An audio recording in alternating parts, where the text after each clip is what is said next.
Lo que salió el día de ayer o el sábado desde el Dios. Está muy bueno, es de un premio Pensamiento Crítico, más o menos, es la versión 7 u 8, algo así. 7 debe ser, 7. Es un español, Fernández de Lira. ¿Ah? Fernández de Lira. Y ha escrito así un chononote sobre el capital, por eso le han dado el premio, ¿no? Está bueno el artículo este. Hace una reflexión un poco de la Academia Europea, en este caso española, y después de eso, bueno, se pone a reflexionar en torno de, bueno, por un lado, no solamente los españoles, sino también los ingleses, norteamericanos y europeos han votado por sus gobiernos que han hecho la guerra del Golfo, ¿no? Y han matado, han destruido un país, todo eso, ¿no? Y se sabía que las acusaciones eran falsas, o se suponía, ¿no? Y al final se contrademostró que eran falsas, pero después de eso no pasó nada. O sea, como si no hubiese pasado nada, más de 1 millón de muertos, todo eso. Entonces él se pone a reflexionar sobre eso, ¿no? Lo interesante del trabajo y del artículo es que detecta el problema, pero nunca da, como dicen aquí, pie con bola por lo siguiente. Él ha escrito un libro sobre el capital, pero él sería capaz de explicar el problema si es que habría entendido bien el problema del fetichismo en Marx, digamos como lo ha desarrollado Hinkelammer, ¿no? Entonces, yo estoy leyendo el artículo y yo digo, pues es el fetichismo, o sea, porque todo lo que él va mostrando es, o sea, por decir, digamos, ¿no?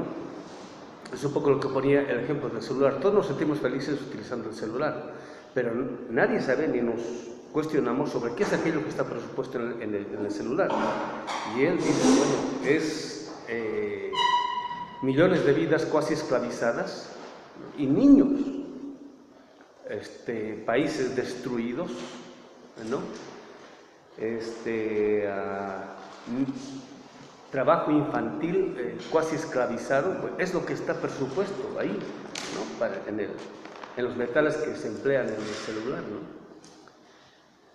Y dice, y en El País ha salido un artículo, es en el periódico El País, que es de la derecha, ha salido un artículo en el cual va explicando y mostrando el porqué de todo esto, ¿no?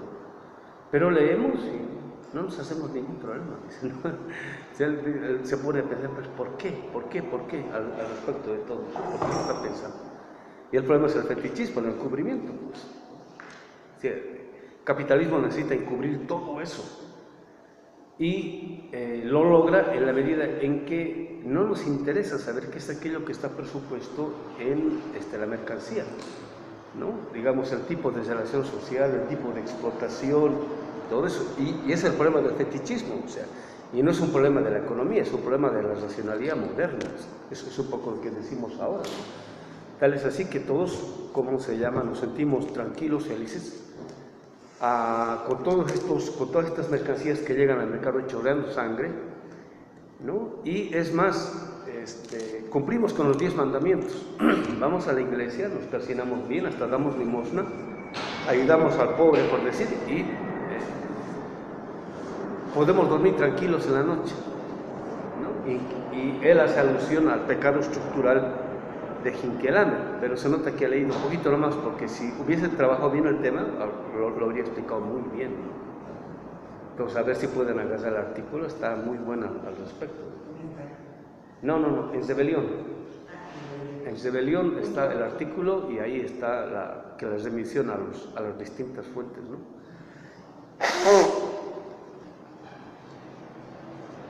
Vamos a suponer de que el gobierno mexicano, vamos a suponer que en el Popo y en el Ista hay cualquier cantidad de metales, ¿no? Entonces el gobierno mexicano cede en concesión los 2 ceros y eso implica hacerlos desaparecer.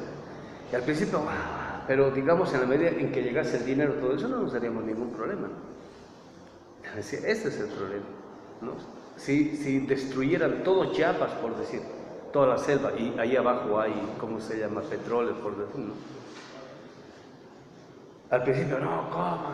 Pero digamos, si explotaran todo eso y sacaran dinero y llegara, digamos, a cuentagotas acá, no seríamos problema. Es el problema de la racionalidad en última instancia, ¿no? Digamos, seguiríamos votando por el PRI, por decir, ¿no? Por el PAN, o por un PRD acorde a este tipo de proyectos, ¿no? Entonces, él se pregunta, ¿pero por qué? ¿Por qué? ¿Por qué? Es el problema del fetichismo, ¿no? Ahora hay que atacar a la racionalidad que ha producido la modernidad en este tipo de términos, ¿no? Bueno, continuamos, compañeros. Gracias.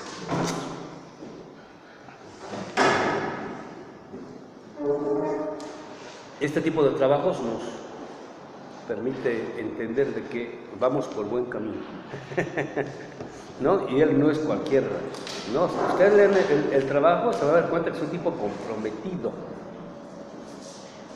¿no? En la línea de sacristán y todo eso, ¿no? O sea, no es cualquier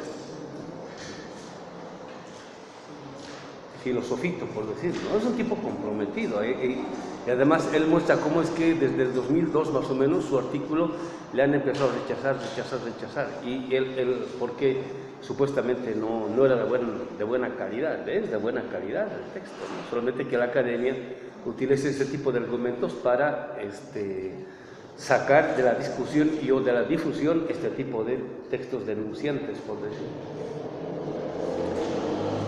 Y al final le dicen, no puede entrar tu texto. Y si entra tu texto, el libro no sale. Entonces él al final se ve obligado a sacar su artículo, ¿no? Entonces es el modo como, y él está, ¿cómo se llama?, espantado del modo como es que las empresas privadas definen las políticas académicas, en última instancia.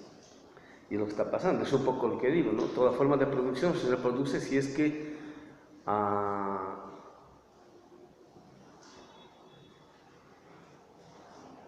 tiene el financiamiento que la hace posible. Y la racionalidad moderna está siendo financiada por el capital transnacional, ¿no? Así literal. ¿Sí? Y a través de las ONGs, no de modo directo, ¿no? A través de las ONGs. ¿No? Lean el artículo de Alfredo Jalife del domingo, ¿no?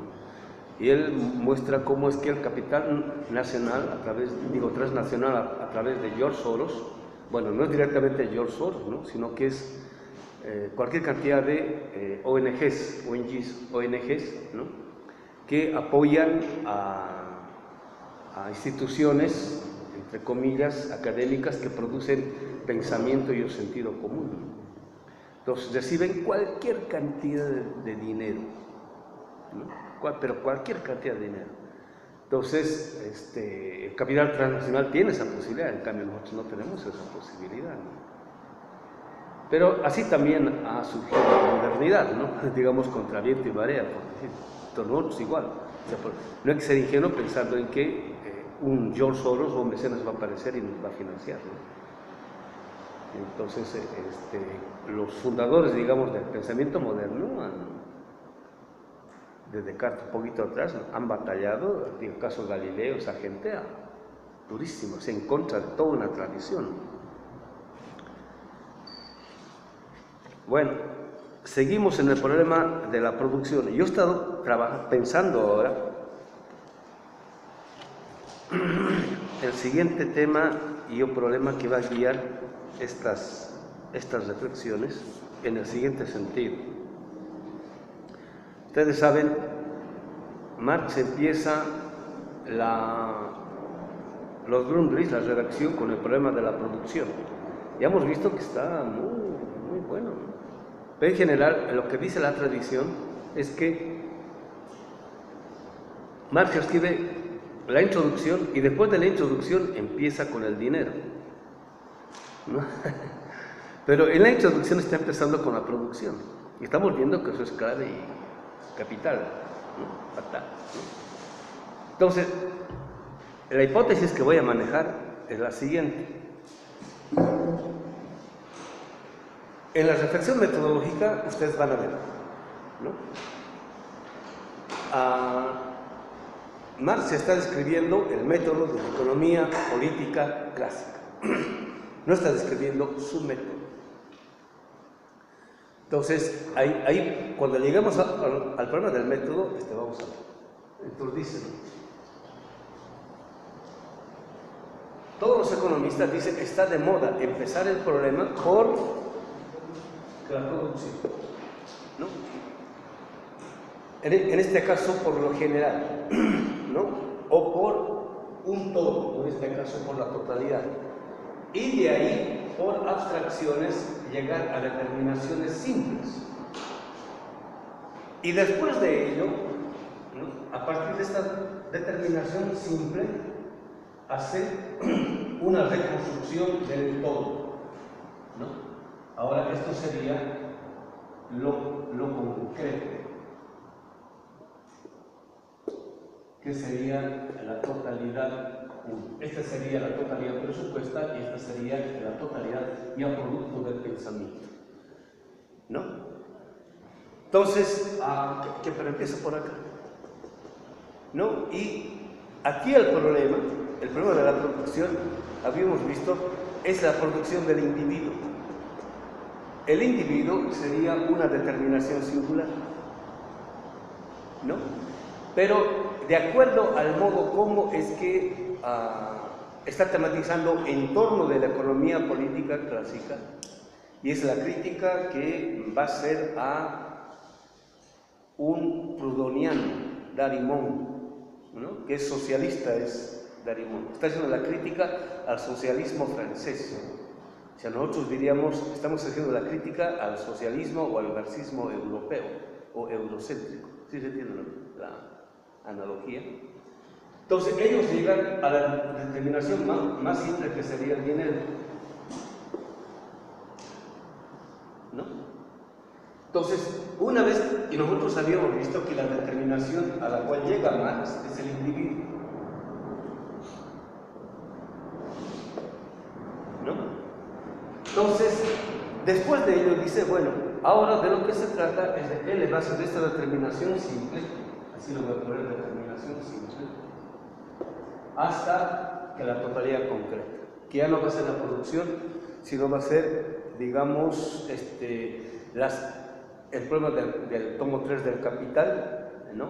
Digamos, el problema de la globalización, del capital ya transnacional, de la circulación in toto, que sería algo así como el modo de producción capitalista, que lo voy a poner así, lo siento que sería más o menos. Entonces, aquí en los Grundrisse va a partir del tipo de determinación al cual llega la economía política clásica. Entonces, de ahí es que el capítulo 1, después de la introducción, va a ser el dinero. Acá, ¿vale?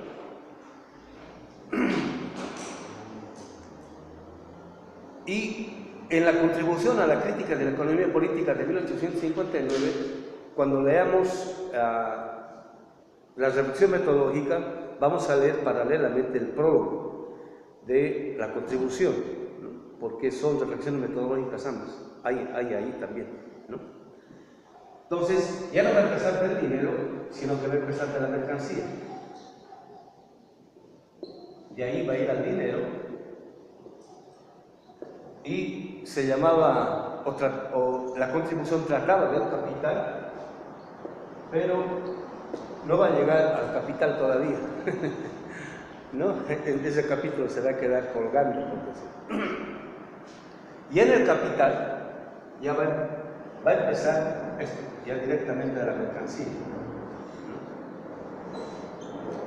Entonces, acá va a aparecer de modo mucho más claro la metodología de la cual él está partiendo y que le va a dar la vuelta, que es la hegeliana, en la cual la determinación más simple es la relación sujeto-objeto, digamos, acá la mercancía, ¿no? Digamos, la más fácil de ser captada. Y aquí, ese sería el contenido con el cual se produce, bueno, todo eso y también esto, ¿no? Pero este tipo de determinación es la que vamos a ir persiguiendo a lo largo de toda la, ¿cómo se llama?, de toda la reflexión. ¿En qué medida esto aparece, desaparece, etcétera, etcétera? Porque si yo tomo a la mercancía en cuanto mercancía o el dinero en tanto dinero, mi reflexión se vuelve economicista, que es aquello que ha ido pasando habitualmente, ¿no? Entonces, en la perspectiva de ir siempre presuponiendo o descubriendo qué es aquello que está presupuesto en el aparecer de la mercancía, en el aparecer del dinero o en el aparecer del capital, vamos a ir siempre aterrizando este tipo de problemas. ¿Sí se entiende? ¿No? Que sería el problema filosófico en sentido estricto, y es un poco lo que decíamos al empezar la clase. El problema ya no radicaría en última instancia en un tipo de economía, por decirlo, ¿no? En una forma de reproducción económica en sentido estricto como podría ser el capitalismo. Es un poco lo que pasó con el socialismo real, ¿no? Los problemas que presupone el dinero y la mercancía capitalista han aparecido en el socialismo. ¿Por qué? Porque se pensó que el problema era solamente económico o economicista. Entonces, por eso en términos de Hinkelamer, el problema del fetichismo es que lo que está presupuesto no aparece, y aquí lo que no aparece es justamente el problema de la racionalidad. Y en este caso, el modo como es que el fetichismo le ha alcanzado a la racionalidad. ¿Sí se entiende lo que...? ¿No? Entonces, eso es lo que vamos a ir trabajando y yo, ¿cómo se llama?, rastreando a lo largo de toda esta reflexión.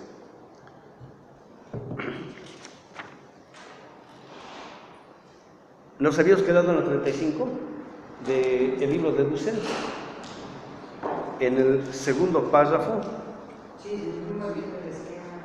¿no? Entonces voy a partir del último párrafito. Entonces, el modo como entiende Marx, y aquí también lo reproduce Dussel, y también siempre remarca Hinkelamer, es que el problema de la producción es un problema de circularidad. No estoy diciendo de círculo, que sí se acuerdan que hice varios esquemitas, ¿no es cierto? Entonces, la producción es producción cuando retorna al sujeto de la producción. En este caso, lo producido retorna al sujeto de la producción. La causa y el principio y el fin, por decir, de la producción es la reproducción de la vida del sujeto, y en este caso de los sujetos. Por eso es una circularidad, ¿no es cierto? Pero no es una circularidad cerrada. Puede la razón o la tematización cerrarla, pero no es cerrada. ¿Sí se entiende esto? ¿No? Siempre está abierta porque nos va remitiendo a distintos momentos y o modos de el modo como es que se despliega el círculo. Dice Dussel, este círculo productivo, sujeto, instrumento, objeto, sujeto, de la producción en general, debe ser estudiado con detenimiento. Sí, no está bien esto. Debe tenerse en cuenta que el sujeto, como Marx lo repite continuamente, es primariamente sujeto de necesidad o subjetividad necesitada. Entonces, acá la necesidad del apellido paterno y materno es fundamental. No es el sujeto abstracto, es un sujeto de necesidades, ¿no? Es una subjetividad necesitada. Esta es una forma de decir, es una corporalidad sentiente. ¿Sí se entiende? En el caso de que sufre la negatividad, es una corporalidad sufriente. Ese es el sujeto de la necesidad. ¿Sí se entiende? ¿No? O sea, ese es el contenido del sujeto que estamos hablando. Ahora, ¿se puede abstraer esto? A condición de que no se olvide este contenido. En el momento en el que olvidamos este contenido, hemos recaído en la formalización de la racionalidad moderna. ¿Sí se entiende? Sujeto es sujeto porque está sujeto a las necesidades. A ver, olvídense de comer una semana. Un día uno se puede olvidar de comer. ¿Por qué? Porque está preocupado, angustiado y qué sé yo, ¿no? Un día. Pero al día siguiente el cuerpo empieza a reclamar. Al tercer día uno ya no puede hacer abstracción. ¿No ve? Uno ya alucina con las tortas o los tacos.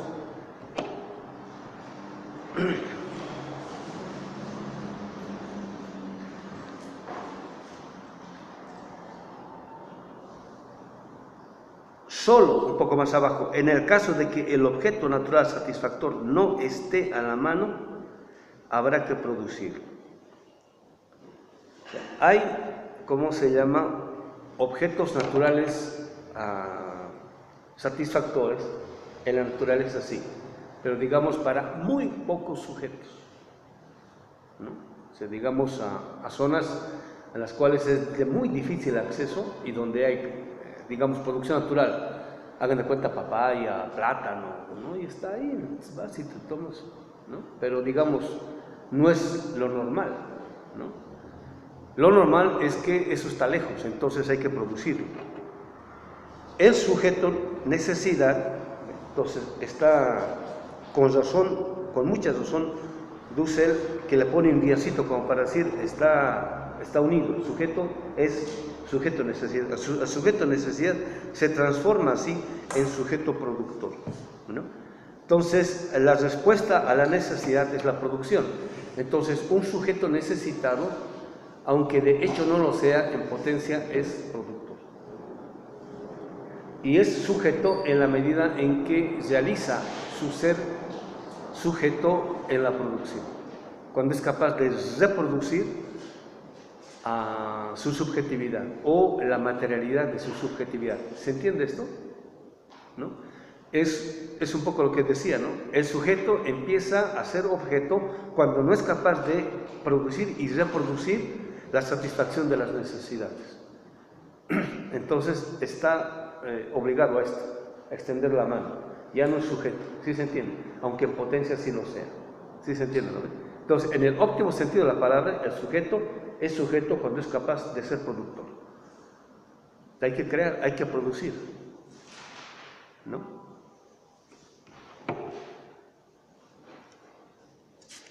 Es el sentido positivo, por decir, de a partir de la necesidad o de la satisfacción de la necesidad que aparece esta posibilidad de la subjetividad. En la página 36,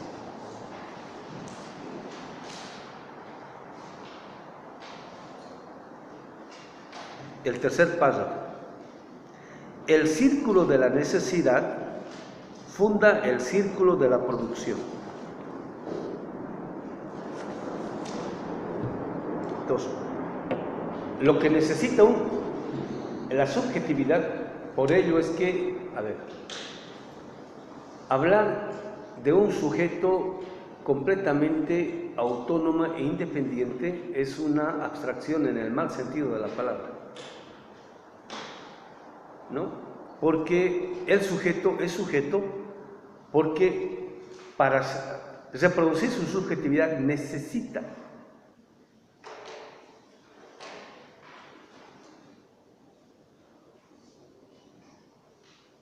de otra subjetividad o de otras subjetividades, pero también necesita de lo que se puede producir en relación a lo que no es él, como en este caso sería la naturaleza, ¿no? A ver, ¿cómo lo puedo decir esto? Y esto es un poco para criticar o cuestionar el concepto de libertad de los modernos o en la modernidad. En la modernidad uno es libre en la medida en que se zafa de todo tipo de dependencias, ¿no? Pero en la circularidad de la necesidad o de la satisfacción de la necesidad y la circularidad de la producción, ¿no? De raíz, nosotros codependemos. Estamos siempre en interrelación con los demás sujetos y entre los sujetos con la naturaleza. O sea, dependemos de la naturaleza y dependemos de la comunidad humana. En ese sentido somos dependientes. Y esto es una nota existencial.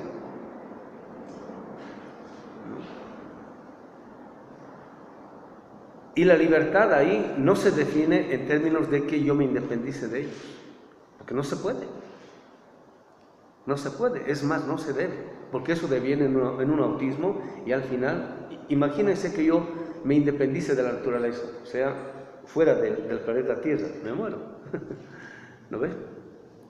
Y si estoy solo, completamente solo, me independizo de la humanidad, por decir, ya no hay satisfacción casi en nada, ¿no? Porque la satisfacción siempre es comunitaria en última instancia. Entonces aquí el problema de la libertad cambia en la medida en que la forma de la codependencia no devenga en una forma de dominio, sino en una relación de liberación. Pongo el siguiente ejemplo. Cuando el pueblo, en tanto que pueblo, no es dueño de los medios de producción, depende del capital para la reproducción de su vida. Pero esa relación de codependencia es de dominio. ¿Sí se entiende, no? En cambio, si el pueblo, en tanto que pueblo, se organiza y produce él sus propios medios de esta producción, ¿no? Y retorna, digamos, al pueblo como reproducción de la vida, esa codependencia no es de dominación. Y eso libera al ser humano. Libera de la relación de dominio y o de dependencia en el más sentido de la palabra. En el sentido en que darle, digamos, el fruto de la producción a los demás es un disfrute o un privilegio. Es como un padre o una madre feliz y satisfecha, en el óptimo sentido de la palabra, lo que han producido lo ponen a disposición de los hijos y o de la familia. Es un placer, es un goce. No es una relación de dominio, ¿no? ¿Sí se entiende, no? Y esta tematización está también desde los manuscritos del 44 en Marx, y se van a permanecer a lo largo de todos los Grundrisse y o del Capital, porque el problema en última instancia es cómo producir una relación de producción, en este caso la circularidad de la producción en términos de liberación y no de dominio. ¿Sí se entiende esto? ¿No? Entonces, en sentido abstracto, toda forma de producción implica un círculo de la necesidad y un círculo de la producción, en sentido abstracto. En sentido concreto, en última instancia, lo que se juega es eso, ¿no? Imagínense un mundo en el cual, en el momento de recibir el salario o el fruto de la producción, es una fiesta entre quienes han trabajado y quienes han dirigido un tipo de organización del trabajo, ¿no? Y que esto no implique que el obrero o el trabajador, cuando va a cobrar el salario, sea literalmente tenga que bajarse el pantalón, ¿no? Que es su humillación, que es lo que pasa en la relación entre el burgués y el trabajador. ¿Sí se entiende esto? O sea, cuando te está pagando, el empresario cree que te está haciendo un favor. Y el obrero, alienado, se ve obligado a darle gracias. Gracias patrón, un poco más y le besa la mano. ¿Sí se entiende, no? Cuando quien debiera darle gracias es el patrón, porque lo está enriqueciendo. ¿Sí se entiende? ¿No? O sea, digamos, esto es lo que está presupuesto como, digamos, circularidad de la producción de la vida, y en este caso, en el caso que está describiendo Marx, es la circularidad de la producción del capital o de la ganancia, pero ahorita está en sentido general solamente. Casi al final de este párrafo, en la página 36, dice: primero está el sujeto histórico como trabajo. Otra vez, ¿no es cierto? El sujeto de la necesidad es también histórico. Está el apellido paterno y materno. La necesidad va adelante y la historicidad siempre va junto con pegado. ¿No ve? ¿No? Porque las necesidades son históricas. Primero está el sujeto histórico. Entonces, acá sería, primero está el sujeto de la necesidad histórico, o el sujeto histórico de la necesidad. ¿Sí se entiende, no ve? Entonces, es todo sujeto porque no es sujeto en abstracto, sino que está siempre históricamente situado, por un lado. Y por otro lado es sujeto porque está sujeto a las necesidades. Y esas necesidades tampoco son en abstracto. En los tiempos de Platón nadie necesitaba un coche o un celular o un refrigerador, ¿no? Primero está el sujeto histórico necesitado como trabajo, ¿no? En sentido literal sería como pauper antefestum. Y después está la naturaleza como materia. Más adelante, que también va a decir Marx, y también lo va a remarcar Dussel varias veces, ¿no? La materia no es el a priori del trabajo o del sujeto o de la relación sujeto-objeto. La materia es una posteriori. La materia es el modo como en un tiempo histórico aparece la naturaleza.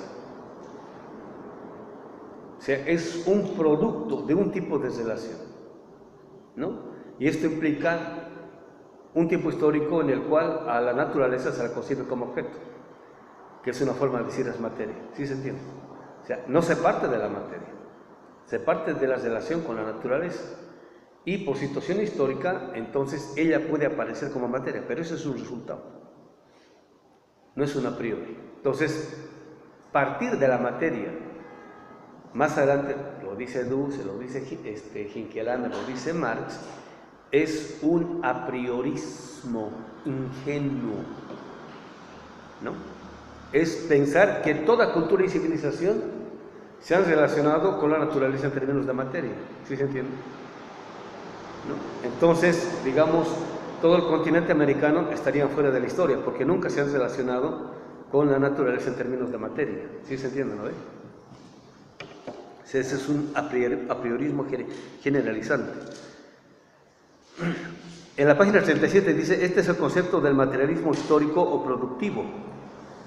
Si la materia, como masa física, astronómica, cosmológica, es lo anterior al sujeto histórico, materialismo ontológico, cosmológico, intuitivo o ingenuo, es cuestión secundaria para Marx. O sea, Marx nunca tematiza en ese sentido, ¿no? Por eso la insistencia siempre en Dussel de que una es el contenido de la palabra material y otro es el contenido de la palabra material, ¿no? Entonces, material se traduce por materia en este sentido, material por contenido, en el sentido kantiano, hegeliano y ahora de Marx. Ese contenido es la relación práctica entre los sujetos y el objeto, y yo en este caso la naturaleza. ¿Sí se entiende, no ve?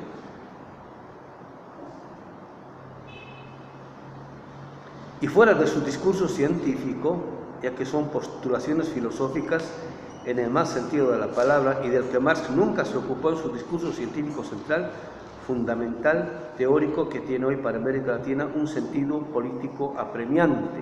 Es un poco lo que está pasando ahorita en Bolivia, ¿no? Con el auge de las cooperativas, ¿no? Ex mineros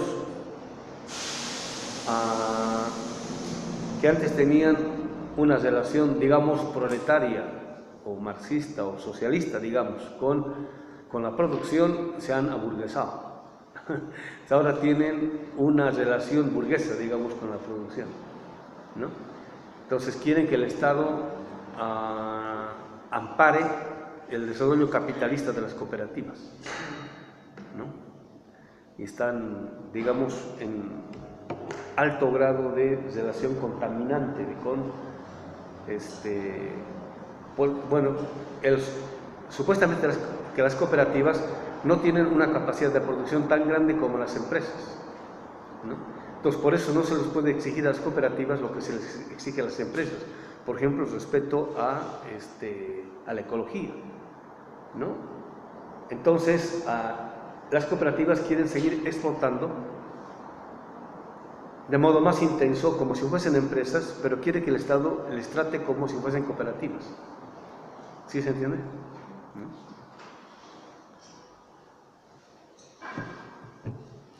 El siguiente párrafo. Por otra parte, la descripción de la producción en general no excluye otras consideraciones, como por ejemplo en un nivel más concreto, una rama particular de la producción, como en este caso la agricultura, la cría de ganado, etcétera, etcétera. Aún puede considerarse la producción en un tercer nivel como una totalidad concreta, que sería eso de arriba, como la totalidad de la producción en una época dada. En estos tres sentidos, de todas maneras, la producción no es la economía.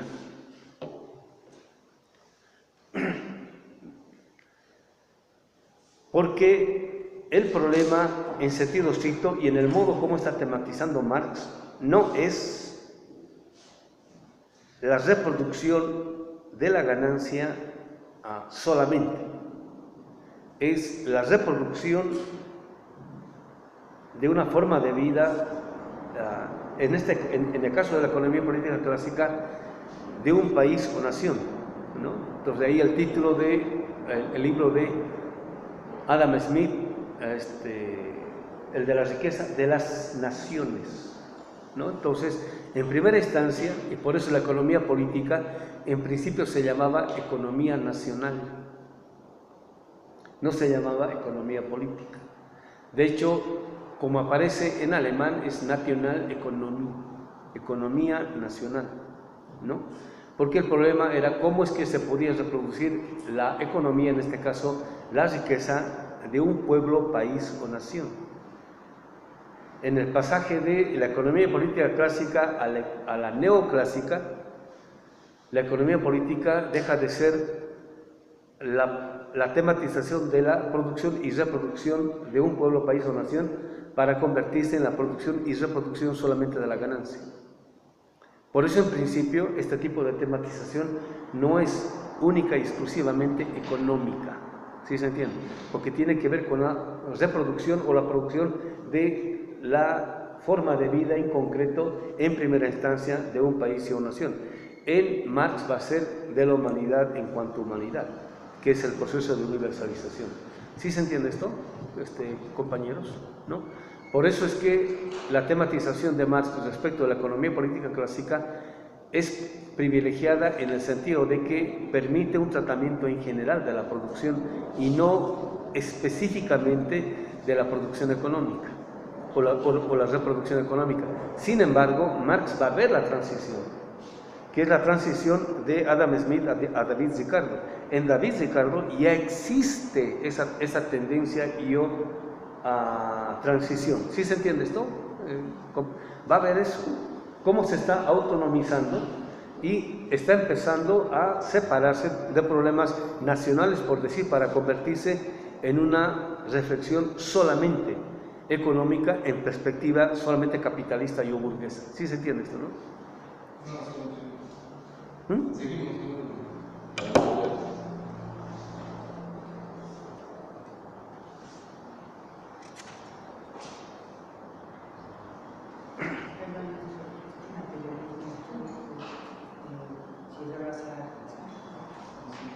No le escucho bien. El materialismo histórico de Marx está basando, aunque no lo tematiza, está dentro de los parámetros de la economía clásica, pero ya mete el concepto, o se aclara el concepto del materialismo histórico de Marx, a pesar de que está dentro de la economía clásica. Sigo sin entenderlo. Sí, es que cuando en la página 37 dice hechos el concepto del materialismo histórico. Sí, pero está haciendo la crítica, porque dice, primero está el sujeto histórico como trabajo, y después está la naturaleza como materia, ¿no? Este es el concepto del materialismo histórico o productivo, ¿no? Entonces, claro, es una crítica, ¿no? al materialismo histórico, ¿no? Digo, como categoría fundamental, en la perspectiva de la diferencia entre materialismo dialéctico y materialismo histórico, ¿no? En la página 36, el pie de página 8, ¿no? Es otra forma de dotarles de contenido a la subjetividad o al problema del yo en el tiempo histórico de la sociedad burguesa. ¿Por qué ella hace una abstracción y por qué a esta abstracción hay que dotarle de otro tipo de contenido? Digamos que está presupuesto en el trabajo de Marx. Dice, el yo trabajo, así como cogito ergo sum, o sea, pienso, yo pienso, yo soy sujeto porque yo pienso. Aquí es, yo soy sujeto porque yo trabajo, ¿no? Ahora, yo trabajo en el siglo XX y en el siglo XXI se ha vuelto en una relación dineraria. toda actividad humana que está encaminada a la producción de dinero, en este caso de salario, es trabajo. Entonces, cuando alguien trabaja y recibe dinero, eso es trabajo. Pero si alguien trabaja y no recibe dinero, eso no es trabajo. O trabajo productivo, ¿sí se entiende? Digamos, el trabajo de la mamá en la casa, como no recibe dinero, entonces no es trabajo, o sea, es inferior. O sea, ahora, si recibiese dinero, bueno, es trabajo, ¿sí se entiende? ¿No? Entonces, aquí no es todavía ahí, ¿no? Yo trabajo es una acción subjetiva con capacidad de objetivación que tiende a la reproducción de la vida. Eso sería el yo trabajo, independientemente de que el resultado sea un salario o no. ¿Sí se entiende? ¿No? En ese sentido, el trabajo de la mamá puede ser mucho más productivo que el trabajo del papá, que recibe salario. ¿Sí se entiende? ¿No? ¿Compañeros? ¿No? Pero eso es una tematización ulterior todavía. O sea, primero hay que cocinar los contenidos más básicos. El yo trabajo constituye a la naturaleza como materia. Ahora, no es el yo trabajo en general, es un tipo de trabajo, en este caso el trabajo capitalista. ¿Perdón? No. A ver, otra vez, ¿no? El trabajo es implica o presupone un tipo de relación entre un sujeto y algo que no es él, ¿no? En este caso, la naturaleza, ¿no? En el capitalismo, la naturaleza, o el tipo de trabajo que se desarrolla en el capitalismo, constituye a la naturaleza en objeto, en este caso en materia, ¿no? Que pongo un ejemplo, ¿no? Hasta 20, 30 años, es posible que se siga manteniendo aún hoy todavía, ¿no? El minero, antes de ingresar a la mina, o digamos en los pueblos originarios, el campesino, antes de cultivar la tierra, lo primero que hacen es hacer una ceremonia en la cual le piden permiso a la tierra, ya sea al cerro o al campo, para realizar con ella una labor productiva. En ese sentido, si está pidiendo el permiso, no está presupuesto como objeto o materia. En cambio, en el capitalismo, en tanto capitalismo, ¿qué pedir permiso? Van y le meten bombas, dinamitas para que estalle la cosa, etc. Igual con la tierra, ¿sí se entiende? ¿No? O sea, no es el trabajo, es un tipo de trabajo. Es lo que siempre hay que tomar en cuenta para no caer en generalizaciones, ¿no? Entonces, el yo trabajo constituye a la naturaleza como materia. Entonces, no sería el yo trabajo, es el tipo de trabajo capitalista constituye a la naturaleza como materia o en materia. ¿Sí se entiende? ¿No? Y en la medida en que se repite ese tipo de relación, se fija en la subjetividad este tipo de relación. Es cosa, es objeto, métele nomás. Métele la bomba, o digamos la bomba atómica, no pasa nada, ¿no? Como dice Fernández de Lira, ¿no? En esta reflexión, ¿no? ¿Qué relación hay entre una persona que está en una oficina de Microsoft tecleando algunas teclas para producir un tipo de información o recuperar un tipo de información, digamos, y un tipo que está en un bombardero B-52 que está tecleando, ¿no? Una información, y de pronto caen bombas atómicas que eliminan 200.000 seres humanos de un plumazo, vuelve a su base aérea y le dicen good job, o sea, buen trabajo, has hecho buen trabajo. ¿Sí se entiende? ¿No? Entonces, para que suceda lo segundo, ¿no? es que se ha cosificado previamente, ya no a la naturaleza solamente, sino también a los seres humanos, de tal modo que eliminarlos no produzca ningún tipo de remordimiento en la conciencia. ¿Sí se entiende? Es la relación que de cosificación, y el contenido del concepto de sujeto en la modernidad implica eso. Porque la razón es que está cosificada también. Claro, ¿no? Por eso no es un trabajo, es un tipo de trabajo. ¿Sí se entiende? ¿No? Y eso hay que aclararlo bien para el futuro, para el más allá. O sea, no todo trabajo presupone a la naturaleza como materia. Y esa tematización aquí todavía no está. ¿Sí se entiende, compañeros? ¿No? Entonces, si es un tipo de trabajo que presupone a la naturaleza, ya no como materia, sino como sujeto, la relación de trabajo no es la misma.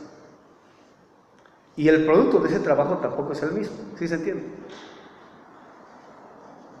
¿No? Por eso los agroindustriales en Bolivia, los capitalistas, decían de que las formas arcaicas o tradicionales andinas de producción eran una pérdida de tiempo, porque más se la pasaban en fiestas que en el acto de la producción, ¿no? ¿Por qué? Porque en el momento de la siembra es una fiesta. Se hace una fiesta a la madre tierra, ¿no? Y es una fiesta, no es 15 minutos, ¿no? A veces es una semana, ¿no? En el momento de que le dicen el barbecho o algo así, igual es otra fiesta. En el momento de la cosecha, igual es otra fiesta, y así sucesivamente.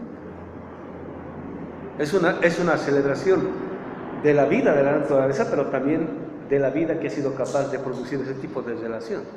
Y ese tipo de trabajo no presupone que la naturaleza sea materia.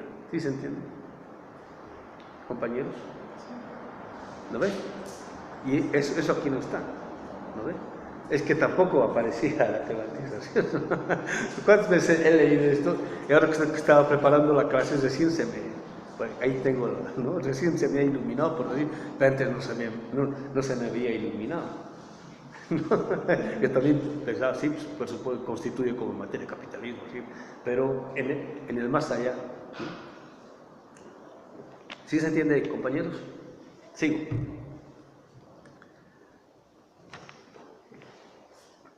Un poquito más abajo. Así como Husserl describió la intención de la conciencia subjetivamente, en el caso de Husserl está bien, y aquí como lo está describiendo Husserl está bien, pero presupone la relación capitalista. Husserl describe la intencionalidad de la conciencia, o sea, cómo la conciencia constituye, quiere decir, le da un tipo de sentido a aquello que no es ella en el tipo de relación, en este caso, en el del trabajo, ¿no? Entonces, la subjetividad moderna constituye a la naturaleza en objeto, en materia.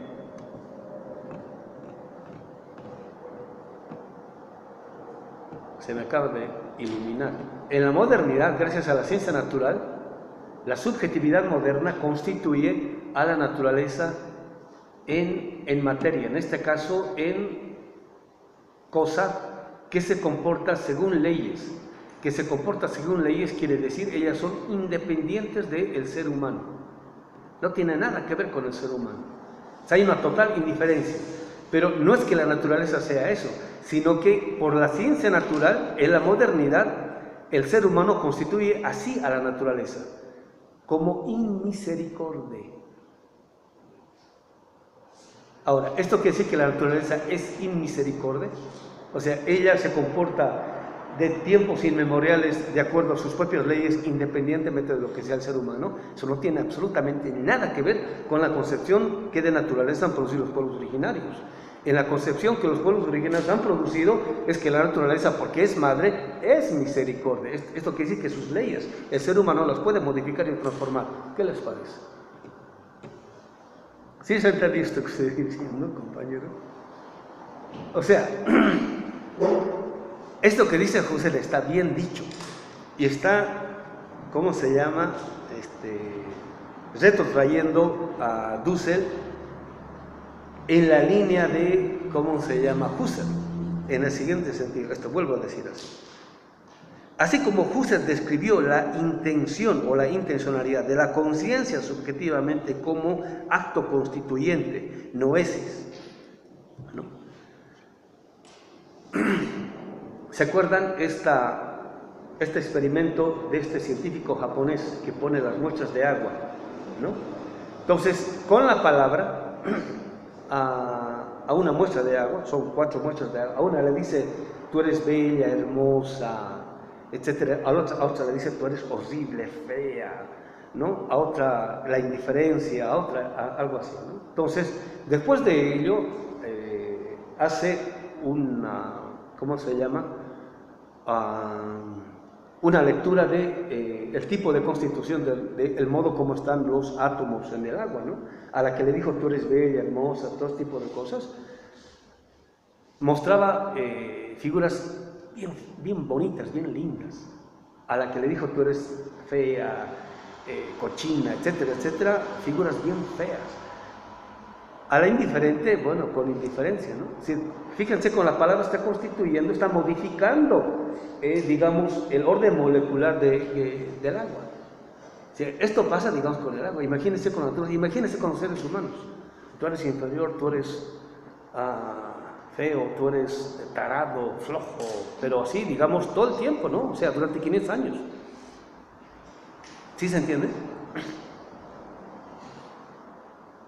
Compañeros, ¿no? Entonces, en ese sentido, es cierto que la subjetividad es constituyente, pero aquí lo sustancioso es que en la modernidad, gracias a la ciencia natural, la modernidad constituye a la naturaleza en materia. En materia quiere decir en objeto. En objeto quiere decir que es indiferente respecto de lo que le pasa al ser humano. Es una naturaleza sin misericordia.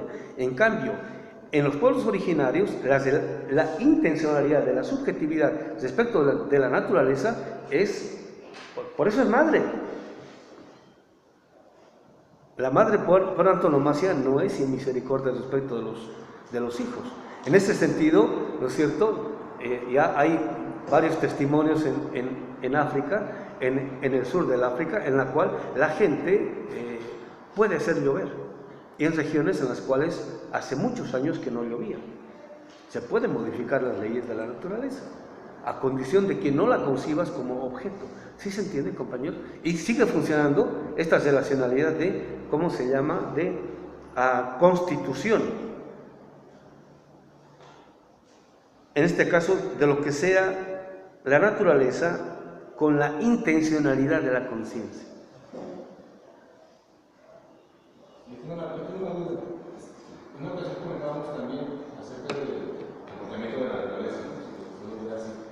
Y bueno, yo llego a la conclusión de que, bueno, efectivamente, por ejemplo, ustedes me dijeron ahorita, existe la madre tierra, pero nosotros no vamos a negar que este comportamiento o esta racionalidad de la madre tierra es distinta o diferente a la tierra humana también. No sé si Sí, por supuesto. Sí.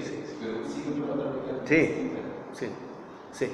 Bueno, aquí se podría decir es diferente. Sí, ¿no? O sea, digamos, la madre no es igual que el hijo, así de simple, ¿no? Pero no es indiferente. Eso es lo que queremos, digamos, recalcar y remarcar. ¿Sí se entiende? Es diferente, sí. No tiene la misma constitución, sí, pero no es indiferente. ¿No? ¿Sí se entiende, no? Entonces, hay ahí una relacionalidad que milenariamente ha sido producida por los pueblos originarios, que ha sido rota por la modernidad, con ciencia y con tecnología, y las consecuencias las estamos viendo ahora, ¿no? Más abajo dice, bueno, Dussel, de la misma manera, un sujeto productor constituye a la naturaleza como materia para un producto, y ahí, ¿cómo se llama? Dussel sigue en la línea de este tipo de Marx y de este tipo de racionalidad, por decir. Más abajo, es evidente que el sujeto constituyente es anterior a la materia constituida, eso es cierto, ¿no? Porque es antes de la Constitución, ¿no?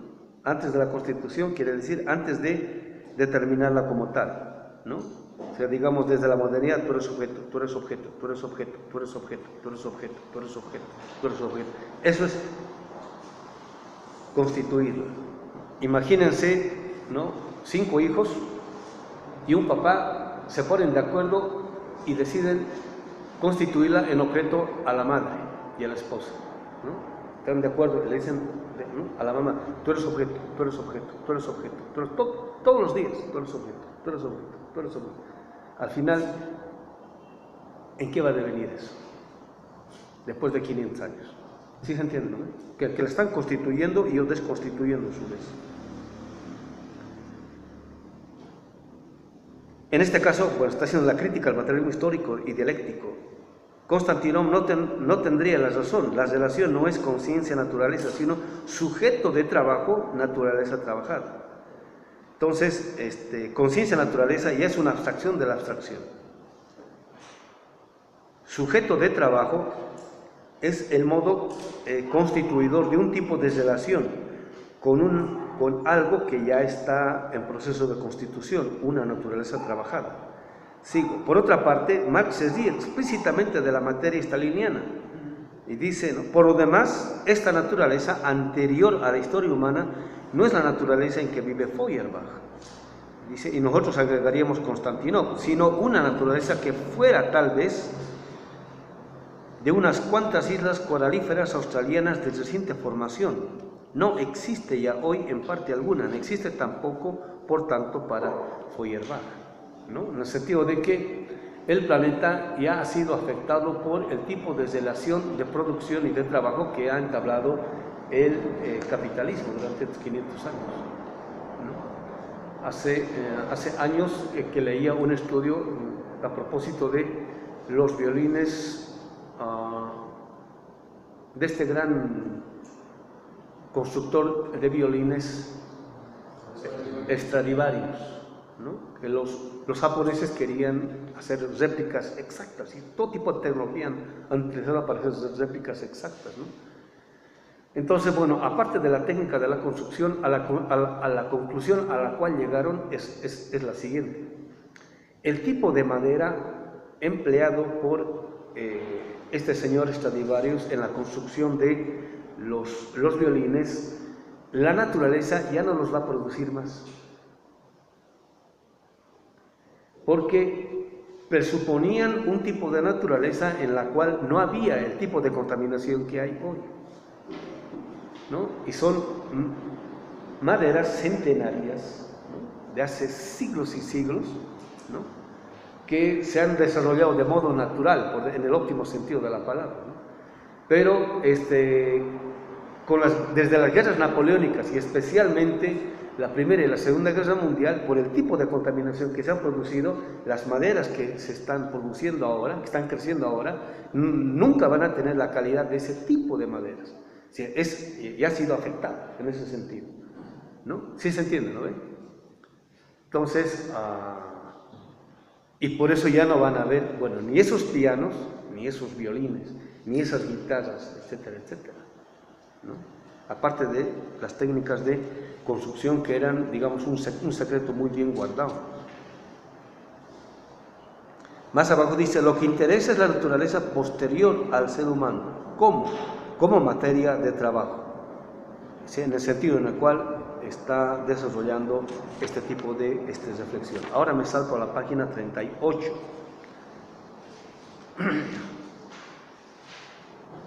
Sigue hablando del círculo de la necesidad en el segundo párrafo, ¿no?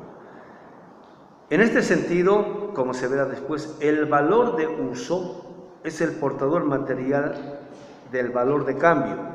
En este momento todavía no ha descubierto explícitamente este tipo de distinción, ¿no? Más adelante se va a mostrar, en el sentido de por qué es que en última instancia tiene sentido una mercancía, ¿no? Es porque presta algún tipo de beneficio, en ese sentido es un valor de uso, pero junto con eso, como dicen acá, junto con pegado viene el valor de cambio. En este caso, la tecnología o la producción es anterior a la economía, ¿no? Otra vez, ¿no? Es una relacionalidad ahí intrínseca. Después nos pasamos ahora al parágrafo 1.4, la producción más en concreto.